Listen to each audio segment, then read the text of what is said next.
tivesse experiência, ou fosse seguir os manuais de assessoria de imprensa, eu ia lá e falava assim, o fulano de tal, do blog que falou mal de novo, não, ó, vou resolver isso aí, eu vou te dar a resposta disso, né? O que aconteceria? Se na segunda vez eu trouxesse, então, né? E era uma coisa assim, tipo, que não era de tanta importância quanto era essa primeira. Eu teria caído no golpe, entendeu? Que é isso que acontece muito, vocês têm que cuidar com seus clientes isso. Que é o golpe do quê? Do cara ataca e você defende. O cara ataca e você defende. Isso a imprensa faz e candidato também faz na campanha, né, Lacerda?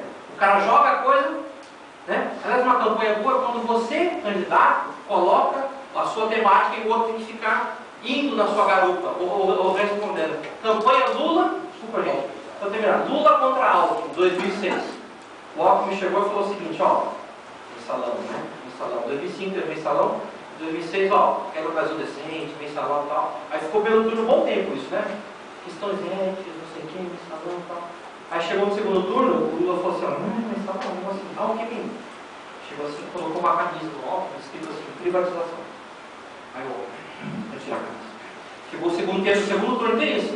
Ai meu Deus, deixa eu tentar tirar essa camisa. Acabou a eleição, eu estava com a camisa.